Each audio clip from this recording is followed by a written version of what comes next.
കൂട്ടുകാരെ, നമുക്ക് എലിനെ കുറിച്ച് പഠിക്കാം. എലികൾ കണ്ടു തിന്നുന്ന വർഗത്തിൽപ്പെട്ട ജീവിയാണ്. എലിന് പല്ലുണ്ടല്ലോ കൂട്ടുകാരെ, നല്ല മൂർച്ചയുള്ളതാണ്.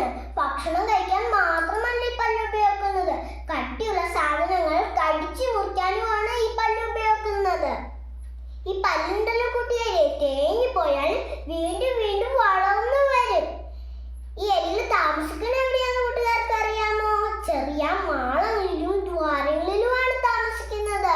ഈ എലിന്റെ ദേഹത്തുണ്ടല്ലോ കൂട്ടുകാരെ, രോമങ്ങളുണ്ട്, നീണ്ട വാലുമുണ്ട്, വലിയ ചെവിയുണ്ട്, അതുകൊണ്ട് നല്ല കേൾവിശക്തിയുണ്ട്. ഈ എലിന് ശത്രു ആരാന്ന് കൂട്ടുകാർക്ക് അറിയാമോ? ആരാണ്? ആ പൂച്ചക്കുട്ടൻ. പൂച്ചന്റെ ഒച്ച കേൾക്കുമ്പില്ലേ കൂട്ടുകാരെ, ഈ എലികൾ ഓടിപ്പോയി എവിടെയെങ്കിലും ഒളിച്ചിരിക്കും. നമ്മള് പൂച്ചയെ വളർത്തുന്ന വീട്ടിൽ എന്തിനാണ്? ആരെന്നെ പിടിക്കാനാണ്? ആ എലിനെ പിടിക്കാനാണ് വളർത്തുന്നത്.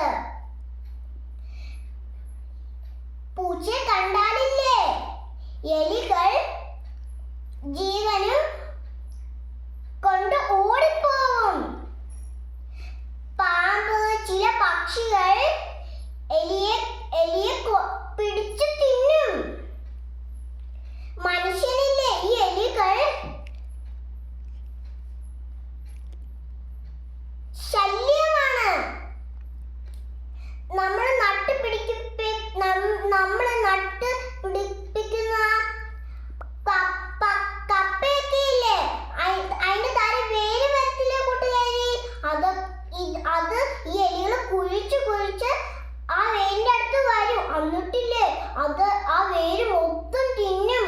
എന്നിട്ട് നമ്മളുടെ കൃഷിയൊക്കെ പോവും. ഈ എലികൾ കാരണം നമുക്ക് പല അസുഖങ്ങൾ വരുമല്ലേ.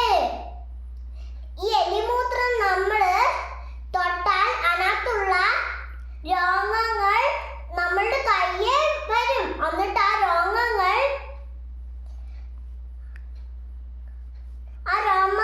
കാരണം നമുക്ക് എലിപ്പനി വരും. നമ്മൾ രാത്രി കിടക്കാൻ നേരത്തില്ലേ കൂട്ടുകാരെ, നമ്മൾ കഴിക്കുന്ന ഭക്ഷണം നല്ലതായിട്ട് അടച്ചു വെച്ചിട്ടാണ് കിടക്കണം. അല്ലെങ്കിലില്ലേ അത് നല്ലതായിട്ട് അടച്ചില്ലെങ്കിലില്ലേ എലികൾ, പാറ്റ, ഉറുമ്പ് ഇതൊക്കെ കഴിക്കും. എന്നിട്ട് അത് നമ്മൾ രാവിലെ എടുക്കാൻ നേരത്തില്ലേ അതെടുത്ത് കഴിക്കുമ്പോൾ നമുക്ക് എലിപ്പനി